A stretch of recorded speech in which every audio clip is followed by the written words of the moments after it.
माननीय जज ने ये टिप्पणी किया है, जिन शब्दों का उन्होंने प्रयोग किया है और जिस तरीके से किया है, वो किसी भी दशा में मर्यादित नहीं माना जा सकता। इलाहाबाद हाईकोर्ट का एक जजमेंट आया है जिसमें कहा गया है कि लड़की के कपड़े फाड़ना या उसके प्राइवेट पार्ट्स को छूना रेप या रेप की कोशिश का मामला नहीं। न्याय के लिए पीड़िता कहाँ जाए? महिलाओं की सेफ्टी से समझो इसमें कोई लेना देना ही उनको जैसे नहीं है, क्योंकि अगर इस तरह के ये फैसले देते रहेंगे तो समाज में इस तरह के अपराध बढ़ते रहेंगे। मेरा ऐसा मानना है कि ये समाज के लिए काफी खतरनाक है और इससे हमारे समाज में गलत प्रभाव पड़ेगा, दुष्प्रभाव पड़ेगा। नमस्कार, आप देख रहे हैं वन इंडिया। मैं हूं पंकज कुमार मिश्र और आज की जो चर्चा है, जैसा कि आपने थंबनेल में भी देखा, इलाहाबाद हाईकोर्ट का कहना है कि महिलाओं के प्राइवेट पार्ट्स को पकड़ना, नाड़े को तोड़ना, ये सब रेप की श्रृंखला में, रेप की श्रेणी में नहीं आती है। अब इस पर काफी बयानबाजी भी हो रही है। लोग ये भी सवाल उठा रहे हैं कि अगर जज ही इस तरह से देखेंगे तो महिलाएं और बच्चों का क्या होगा। अब बात आती है कि पॉक्सो भी एक हमारा मामला है जिसमें कि यौन मंशा के साथ जो गुड टच बैड टच का कॉन्सेप्ट है, उसमें तो इसका जिक्र है कि ये दिस टैंटामाउंट्स टू रेप और द इंटेंट रेप। लेकिन आगे तो जो अगर हम देखें कि बड़ी उम्र में किस तरह से इसको इंटरप्रेट किया जाता है लीगली, इस पर अचानक से बहस सी छिड़ गई है। Doctor Charu Wali Khanna, farmer member of NCW, national commission of women, हमारे साथ हैं आज। एडवोकेट भी हैं सुप्रीम कोर्ट में। डॉक्टर चारू, बहुत बहुत धन्यवाद वन इंडिया से बातचीत करने के लिए। धन्यवाद जी, सबसे पहली बात जो आती है, जैसे मैंने कहा कि जब पॉक्सो एक्ट बहुत स्पष्ट रूप से किसी भी यौन मंशा से किए गए स्पर्श को, टच, जो हम गुड टच बैड टच की बात करते हैं, वो करता है, तो उसको तो हम अपराध की श्रेणी में रखते हैं। लेकिन हाईकोर्ट की ऐसी टिप्पणी आने से, इलाहाबाद हाईकोर्ट की टिप्पणी आने से न्याय व्यवस्था किधर जाती हुई नजर आ रही है? ये बिल्कुल आप सही कह रहे हैं। और ये जो इलाहाबाद हाई कोर्ट का जो निर्णय आया है वो बहुत ही दर्दनाक है। दर्दनाक इसलिए है क्योंकि आप देख रहे हैं रोज बच्चे ही बच्चों पे क्राइम कर रहे हैं और बच्चियां या अडल्ट्स भी बच्चियों को ज्यादा शिकार बना रहे हैं। और इनको, बच्चों को बचाने के लिए, उनके संरक्षण के लिए लैंगिक अपराधों से बालकों का संरक्षण अधिनियम पारित किया गया था। और इस अधिनियम में संयुक्त राष्ट्र के कन्वेंशंस का ब्यौरा देते हुए आखिरी में क्या लिखा है कि ये क्यों अधिनियमित है। लिखा है, बालकों को लैंगिक शोषण और लैंगिक दुरुपयोग एक जघन्य अपराध है और उस पर प्रभावी रूप से कार्रवाई करने की आवश्यकता है, इसलिए ये अधिनियमित हो रहा है। लेकिन जिस तरह से इसको कोर्ट्स इंटरप्रेट कर रहे हैं, ये बहुत ही शॉकिंग है, विकृत है और पूरे अधिनियम और हमारे समाज और विशेषकर हमारे संविधान के बिल्कुल प्रतिकूल है। क्योंकि आपने ये बात इस स्पेसिफिक इंसिडेंट के बारे में की और रेप का शब्द प्रयोग किया, मैं आपको बताना चाह रही हूँ कि भारतीय दंड संहिता जो पहले थी और आईपीसी और जो अब न्याय संहिता है, उसमें ये वर्ड यूज किया गया है 376 जो अब 64 हो गया है। इसमें जो है एक विस्तृत विश्लेषण दिया गया है कि व्हाट एग्जैक्टली बलात्कार क्या होता है। अच्छा। लेकिन जो पॉक्सो एक्ट है, मैं शॉर्ट में यूज करती हूँ कि आप लोग समझे, ये पॉक्सो एक्ट में इसमें ग्रेडेड है, यानी कि हर अलग चीज के लिए अलग तरह का दंड दिया गया है। और सबसे जो गंभीर अपराध माना गया है वो है प्रवेशन लैंगिक हमला, यानी कि उस लैंगिक हमले में प्रवेशन होना चाहिए जिसको हम बलात्कार समझते हैं। और ये जो इसमें जो डेफिनेशन में दिया गया है कि बालक के, चाहे वो योनि, मुंह, मूत्र, गुदा या कहीं से भी वो प्रवेश किसी चीज को भी किया जाए, चाहे वो कोई वस्तु है, कोई या किसी बालक के साथ ये किया जाए या किसी से ये करवाया जाए, तो उसको 10 साल से कम की नहीं सजा, लेकिन ये उम्र कैद तक हो सकती है। बट इसमें एक प्रिवेशन की जरूरत है। और इसको जिसे हम एग्रेवेटेड पेनिट्रेटिव असॉल्ट कहते हैं, गुरुतर मीन्स की जो और भी गंभीर है, इस तरह का अपराध जो और भी गंभीर है, वो अगर कोई पुलिस का कर्मी करे, या पुलिस थाने में किया जाए, या जेल में किया जाए, या hospital remand home, protection home, तब मिनिमम न्यूनतम सजा जो है वो 20 साल की है और लाइफ तक। लेकिन अब ये जो ग्रे एरिया आ रहा है, जिसमें जो हम सब लोग कह रहे हैं, और जिसपे ये इतना जो आउटरीच पब्लिक का सार्वजनिक डिस्कशन चल रहा है कि ये क्यों नहीं रेप है। अब इसमें क्या हुआ है, अगर जानते हैं कि कोई भी अपराध में क्या होता है, एक मोटिव होता है कि आपका एक इरादा, मोटिव के बाद आपका एक प्रेपरेशन, यानी कि आप उसके लिए कुछ कार्रवाई करते हैं और फिर आप कृत करती हैं। तो इसमें इस स्पेसिफिक विशेष इंसिडेंट जिसकी हम बात कर रहे हैं, उसमें उसका इरादा था, उसने पूरी कार्रवाई जो कि काम कृत पूरा कर नहीं पाया, वो अलग बात है। इसके लिए भी आईपीसी में भी था प्रावधान, और अब जो भारतीय न्याय संहिता में धारा 511 में है, punishment for attempting to commit an offence. You can't say कि उसने नहीं किया। अगर आपने वो एक लड़की उठा लिया किसी को, उसको नंग अवस्था में कर दिया, और वो फाइनल कृत नहीं कर पाए, फिर भी आप अपराधी माने जाएंगे। नाउ यहाँ जो ग्रे एरिया जिसका इस्तेमाल किया है और जो गलत किया है इलाहाबाद हाई कोर्ट में, उसमें उन्होंने धारा 7 का प्रयोग किया। उन्हें कहा लैंगिक हमला। बिल्कुल मैम, मैं माफी चाहूंगा, मैं आपको यहाँ रोक रहा हूँ डॉक्टर चारू। मैं उदाहरण पढ़ना चाह रहा था उसी इलाहाबाद कोर्ट के। The difference between preparation and actual attempt to commit an offence consist chiefly in the greater degree of determination, a bench of Justice Ram Manohar Narayan Mishra observed, as it partly allowed the criminal revision plea filed by the 3 accused. ये जो case है, जिस case में ये बात आई है, actually the allegations leveled by Pawan and Akash and the fact of case hardly constitute an offense of attempt to rape in the case, जो observation court ने कल दिया। In order to bring out a charge of attempt to rape, the prosecution must establish that it had gone beyond the stage of preparation. ये थी court की दलील ma'am. और जैसा आपने कहा, बिल्कुल कहीं भी हो, किसी भी तरीके से हो, उसको शुड रादर टेंटामाउंट टू इट। एक चर्चा जो मैम हमेशा आती है डॉक्टर चारू, वो ये है कि क्या जो हमारी न्यायिक व्यवस्था, मैं एक बार फिर से बिगर पिक्चर ही देखता हूं, जो सेक्सुअल क्राइम है और जो एक शारीरिक दुष्कर्म है, क्या सिर्फ वहीं तक सीमित रह गई है कि एग्रावेटेड सेक्सुअल असॉल्ट रह गया है? मानसिक और भावनात्मक जो एक आघात लगता है उसको नजरअंदाज कर दिया जाता है, क्योंकि वो तो भाई उम्र और वो देख के नहीं है, ये तो किसी के साथ उसकी इंटेंसिटी और डिग्री कुछ भी हो सकती है। लेकिन कोर्ट अगर ये कह दे कि भैया ये तो प्रेपरेशन ऑफ रेप वाली केस थी, वहीं तक ये गए थे, उसके आगे नहीं गए थे, तो इसलिए that doesn't tantamount to attempted rape. ये कितना इंपॉर्टेंट है मेंटल जो एक हैरेसमेंट है? नहीं, ये मैं बिल्कुल आपके संग सहमत हूँ। अब ये कोर्ट कह रहा है does not tantamount up to rape. मेरे को बताइए, एक शरीर को, इंसान नंगा तो नहीं घूमता सड़कों पे। जी बिल्कुल, इंसान कपड़े पहन के ही घूम रहा है। पहले भी एक बॉम्बे हाई कोर्ट का जज ने कहा था कि अगर कपड़े पहने और उसके ऊपर आपको छुआ जाए तो वो इसमें पॉक्सो में नहीं आता। वो भी गलत, उस जज को हटा दिया गया था उस कारण। अब इसमें ये कह रहे हैं does not tantamount taking off the clothes. किसी इंसान, किसी बच्ची जो बिल्कुल आप कमजोर है, जो आपसे छोटी है, जो जिसपे ना शारीरिक शक्ति है आपसे लड़ने की, उसके आप कपड़े उतार रहे हो, उससे और क्या प्रेपरेशन चाहिए? मुझे नहीं समझ आ रहा ये बोल क्या रहे हैं। और जब punishment for attempt, why he is not put section 511 punishment for attempting to commit the offense of rape?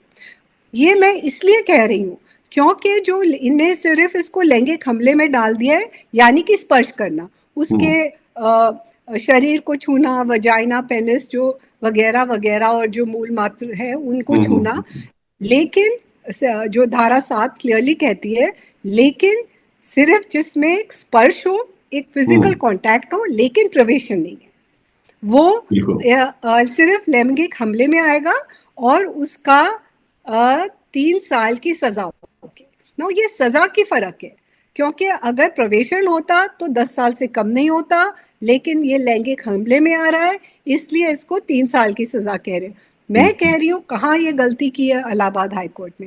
Allahabad high court ने इसको attempt to commit the offence of rape नहीं हटा के जी। बहुत बड़ी गलती की है, क्योंकि अगर ये धारा रहती हाँ, तो एग्रीवेटेड अगर सेक्सुअल असॉल्ट बना दिया है उसको। या एग्रीवेटेड सेक्सुअल असॉल्ट बना दिया है। जी, जी। अगर वो 376 हटा दिया, हटा अगर दिया। 376 रहता, 376 बलात्कार का रहता और बलात्कार नहीं हुआ, तब धारा न्याय संहिता की 511 लगती, अटेम्प्ट फॉर कमिटिंग, उसमें आधा होता, यानी कि जो 20 साल का है वो 10 साल का, उसमें पनिशमेंट 20 साल है, तो इनको पनिशमेंट 10 साल की मिलती। अब क्योंकि सिर्फ लैंगिक हमला है तो इनको 3 साल की सजा मिलेगी। और पता नहीं इस तरह का अगर बयान दे दिया है, बेल देते हुए, अगर वो बेल नहीं, ये क्वेश्चन का था, अगर ये सिंपली कह देते अ केस फॉर क्वेश्चन और नॉट क्वेश्चन, बट इतना ज्यादा उनने उसका ऑलरेडी एक मिनी ट्रायल कर दिया है। Question is not a mini trial, इनने तो ट्रायल कर दिया। तो अब इस इलाहाबाद हाई कोर्ट के निर्णय से एक जायज सी बात है कि जब ये ट्रायल के लिए जाएगा केस निचली अदालत पे, तो वो तो उनके मन में वही होगा जो इलाहाबाद हाई कोर्ट ने, ऊंची अदालत ने कहा है। तो आप समझ सकते हैं कि क्यों एक्विटल्स हो रहे हैं, क्यों इतने कुछ मुश्किल से लड़कियां बोल पाती हैं, और छोटी लड़कियों को तो पता भी नहीं है। वही देखने वाली बात है। हम लोग अभी भी भारत की ही बात कर रहे हैं, और ये कोर्ट्स और ये क्राइम, ये सब भारत में ही हो रहा है। एक फिल्म आई थी बीच में जिसमें लापता लेडीज, और हमने उसमें दो तरह की महिलाओं को देखा। एक जो दोनों ही समय से सताई हुई थी, लेकिन एक ने हिम्मत करके अपना रास्ता बनाया, और एक ने अपनी सूझबूझ के साथ पुलिस वालों से और जमाने से लड़ी, और फिर at the end of the day things came in favour of them. हम उस समाज की बात कर रहे हैं मैम, जहां पर महिलाएं और लड़कियां एक नॉर्मल केस रिपोर्ट करने के लिए अगर कोर्ट और पुलिस के चक्कर काटे तो ही उनका पहले ही ट्रायल हो जाता है। जिस तरह से उन्हें अलग अलग सवालों का जवाब देना पड़ता है और सवालों के घेरे में भी रखा जाता है। इस केस से आपको क्या लगता है, if you look at the bigger picture, अगर इस तरह की बात है जहां पर दो लड़के आते हैं और एक 11 साल की बच्ची को खींचकर एक नाले में ले जाते हैं और उसके कपड़े उतार ही रहे होते हैं कि तब तक में वहां से कुछ लोग आते हैं, उन्हें लड़कों को भगा देते हैं, और फिर जब वो दोनों पकड़े जाते हैं तो कोर्ट कहता है नहीं नहीं जी, ये रेप नहीं करने की कोशिश कर रहे थे। क्या हम लोग वेट करेंगे उस स्थिति का, या उसकी, उस बच्चे की मनोदशा देखिए, उस परिवार की मनोदशा देखिए, वो कैसे जाके वो प्रूव करेगा? और उसमें भी एक सवाल था, कोर्ट ने कहा, प्रोसिक्यूशन ने कहा कि अगर इस लड़की के बयान को फेस वैल्यू पर ले लिया जाता है, हम लोग हमेशा इंतजार करते रह जाते हैं कि एक निर्भया हो गए तब हम बनाएंगे फास्ट ट्रैक कोर्ट, और यहां फिर ढाक के 3 बात हो जाते हैं। कैसे मैम, कैसे होगा, कैसे निपटा जाए इससे? देखिए, इससे तो इसका जवाब मेरे पास नहीं है, क्योंकि जो कानून बना रहे हैं और जो कानून को जो इसको इंटरप्रेट कर रहे हैं, एक वो बड़े बड़े महलों में बैठे हैं जी। क्योंकि जो जमीनी तौर पे जो स्थिति है, जो आपने एक फिल्म की भी दी, जमीनी तौर में स्थिति क्या है? अगर लड़की, अगर सबसे पहले किसको बताएगी? अपने माँ बाप को बताएगी। तो वो सबसे, तो क्या पेरेंट्स क्या बोलेंगे? मैं आपको आम गरीब, या मैं आपको ग्रामीण इलाके की बात कर रही हूँ जहाँ ज्यादातर जनता हमारे देश की रहती है। ये वो उसको मानेंगे नहीं, उन्हें कहेंगे कि ये बहुत केसेस आते हैं कि तुमने कुछ गलत किया, तुम्हारी गलती होगी, तुम्हारी गलती होगी, तुमने ही उससे ज्यादा हाँ, इशारे दिए होंगे, हद से बात की होगी, हद से बात की होगी, उसे उत्तेजना की होगी। आप अभी कुछ दिन पहले एक जो केस था, काफी चर्चित था, फिर मीडिया में बंद हो गया, एक जो लड़की जो उसको ठीक से सुनाई नहीं दे सकता, बोल नहीं पाती, वो खेत में गई, जंगल में गई अपने सुबह के लिए, और घर वापस नहीं आई, नहीं सॉरी, उसको उठा लिया गया। और अच्छा। जब उसकी दादी और बुआ अगले दिन जंगल में गए अपने टॉयलेट वगैरह के लिए, तो उसकी वहां वो अधमरी मिली ये लड़की। जब वो उसको घर लाए, अस्पताल ले गए, और पुलिस ने कहा कि एफआईआर लिखो, नहीं बोला, लोगों ने कहा कि तुम उसको अस्पताल ले जाओ, एफआईआर लिखो, तो उनने उसको कहा कि हम पुलिस और कोर्ट कचहरी के चक्कर में नहीं पड़ना चाहते, ये दादी ने बोला है। ये अभी काफी दिन, फिर वो ग्वालियर उसको ले गए, ग्वालियर हॉस्पिटल में थी, फिर मर गई। उस लड़की से हम संपर्क में थे। हाँ, और आपको ताजुब होगा कि किसने ये एफआईआर लिखवाया। किसी तरह से वो आंगनवाड़ी वर्कर ने किसी को कुछ, ये कहानी क्योंकि गांव में फैल गई कहानी, तो कोई गुड समैरिटन ने एफआईआर लिखवाया। तो ये तो हाल है, ना लड़की बोल पाती है, ना लड़की के रिश्तेदार, माँ बाप या कोई कोर्ट कचहरी या पुलिस के चक्कर में पड़ना चाह रहे हैं, because it's a harassment. Ma'am, भारतीय संस्कृति में मतलब यूलोजाइज तो करते ही हैं हम कि भाई चलिए कानून व्यवस्था, देश की व्यवस्था, लेकिन ऐसे हर भाषा में, मैं कहूंगा सिर्फ हिंदी में नहीं, भोजपुरी में नहीं, अवधी में नहीं, और नॉर्दर्न बेल्ट में नहीं, हर भाषा में कहावतें हैं, देयर आर फ्रेजेस कि आप पुलिस कुछ हद तक तो लॉयर्स की भी बात आती है कि उनके चक्कर में ना पड़े तो अच्छा है। ये स्थिति जो है मैम, कहीं ना कहीं इट इज होल्डिंग ग्राउंड। एक आखिरी सवाल लूंगा, मैं जानता हूं you have a busy evening today. Ma'am, 2 घटनाएं हुई। पहली घटना, बेंगलोर के एक टेकी ने आत्महत्या कर ली कुछ समय पहले, और वो तथाकथित रूप से मैं कहूंगा अपने वाइफ से परेशान थे, और उन्होंने अपने वीडियो, अपने फाइनल मोमेंट्स के वीडियो में उन्होंने जज का भी नाम लिया था कि वो जज किस तरह से बायस थी और किस तरह से एक तरीके से सेक्सिस्ट अप्रोच उन्होंने रखा था और पुरुष को वहां पर प्रताड़ित करने की कोशिश की। दूसरा मामला आता है कल ही, और आज सुबह के अखबारों में वो है कि एक जज के घर पर कई उनके 10,000 साल से ज्यादा की सैलरी कैश में पाई गई है। अगर उनकी सैलरी से अगर उसको मैच किया जाए तो it would have taken him 10,000 years to amass that amount of wealth in cash. ये 2 चीजें मैम होती हैं, और यहां एक तरफ हाई हैंडेडनेस है, दूसरी तरफ मैसिव करप्शन है, और यहां बीच में जो पिस रहे हैं वो है आम आदमी। तो क्या करप्ट प्रैक्टिसेस और बाकी चीजों की जो एक तरीके से केसेस को किस तरह से तोड़ना मरोड़ना है, अगर उसकी सेंसिटाइजेशन है हमारे जुडिशियल सिस्टम में, तो क्या आपको लगता है ये समय आ गया है कि जजों को जेंडर सेंसिटाइजेशन और पॉक्सो एक्ट के बारे की बारीकियों के बारे में भी ट्रेनिंग अनिवार्य होनी चाहिए? देखिए, अनिवार्य होनी चाहिए, विशेषकर जब आप उनको वो केसेस दें, क्योंकि इतने सारे कानून है हमारे देश में, इतने सारे सबसे बेस्ट कानून है, लेकिन वो ठीक से इन्फोर्स नहीं हो रहे या ठीक से इंटरप्रेट नहीं हो रहे। तो विशेषकर अब ये न्याय संहिता जो बनी है, उसमें एक पूरा चैप्टर, एक अध्याय दिया गया है औरतों, महिलाओं और बच्चों के लिए, उनके संरक्षण के लिए। लेकिन एक जो न्याय दे रहा है, जो न्याय का पालक है, जो जज है, उसको सेंसिटाइज करने की जरूरत है। लेकिन क्योंकि अभी आपने जो टेकी की बात की और उसने जज का नाम लिया और 5 लाख, ये तो कोई आम बात नहीं है, चाहे वो गाजियाबाद हो, गुड़गांव हो या कहीं और हो। तो फैमिली कोर्ट्स में वही रेट है, रेट्स है फिक्स।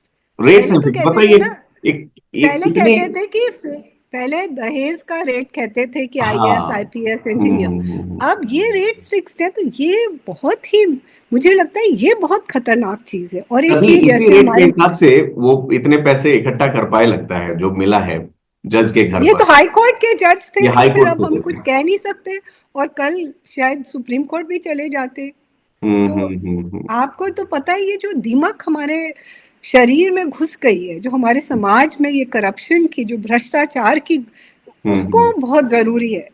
और वो तो शायद बुद्धिजीवी बता पाएंगे कि कैसे अफसोस और आश्चर्य दोनों ही होता है। इसी कार्यक्रम में अगले हिस्से में हम लोगों ने डिस्कस किया है AI के खतरों को, और इससे पहले हम लोग डिस्कस कर रहे थे कि औरंगजेब ने किस तरह से भारत की अस्मिता को जो है, कैसे नागपुर में हंगामा हो जाता है। एक लोग वैसे भी हैं, एक ऐसा वर्ग वो भी है जो 200 साल पहले के एक उसको कैरेक्टर को पकड़कर उससे बुरा मान रहा है, लोगों की तोड़फोड़ हो रही है। दूसरी तरफ जुडिशियल सिस्टम हमारा ऐसा दिख रहा है, अभी मैं जनरलाइज नहीं कर रहा हूं, लेकिन जो एग्जांपल्स आ रहे हैं उससे लग रहा है कि हम लोग और पीछे ही चले जा रहे हैं। हमें महिलाओं के सशक्तिकरण की भी बात करनी होती है। एक फाइनल सवाल मैं आपसे ले लेता हूं, मन में विचार तो बहुत सारे हैं इस चीज को लेकर। आप सुप्रीम कोर्ट में एडवोकेट रही हैं भी, और कई महिलाओं के उत्पीड़न के केसेस आपने हैंडल किए हैं। कोई ऐसा वाकया जो आप हमसे शेयर करना चाहेंगे जिसने आपको झकझोर दिया, लेकिन आखिर में at least law and justice prevailed? You know, इस साल में हम मार्च में हैं, जनवरी टू मार्च मैंने अराउंड 50 रेप विक्टिम्स को सहायता दी है। तो कोई ऐसा हर वाक्य जो जोड़ रहा है, क्योंकि आपकी नालसा गाइडलाइंस है, आपका 357A है कि विक्टिम ऑफ क्राइम को कॉम्पेंसेशन देना चाहिए, लेकिन कोई दे रहा है? कोई भी डिस्ट्रिक्ट या स्टेट विधिक सेवा दे रही है? नहीं। और किसके हो रही है? ये बच्चियां जो हैं ये लेबर की हैं, छोटे गरीब आदमी की है, जो वो बच्ची को अस्पताल ले जाने में उसको ऑटो के पैसे नहीं है, और अगर एक दिन वो अस्पताल जाएगा उसकी दिहाड़ी कटेगी। तो वो जो क्रिटिकल पीरियड है 1 हफ्ते का, हफ्ता 10 दिन, तब जैसे ही FIR दर्ज हुए, क्यों नहीं उनको फौरन राहत देते जब कानून में है?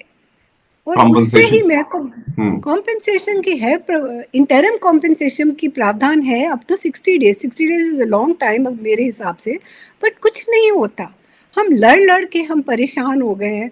बट एक लड़की जो आपने कहा झंझोर दी, अभी 2 दिन पहले ही हमारे हाई कोर्ट में एक केस अभी डिस्पोज ऑफ हुआ है कि ये क्या होता है कि पॉक्सो एक्ट में 34 में अगर बच्चे, आपको पता है 16-17 साल के लड़के ही छोटी 3-4 साल की बच्चियों या लड़कों पे क्राइम कर रहे हैं, सेक्सुअल असॉल्ट कर रहे हैं, तो वो केस फिर जुवेनाइल जस्टिस बोर्ड में चला जाएगा।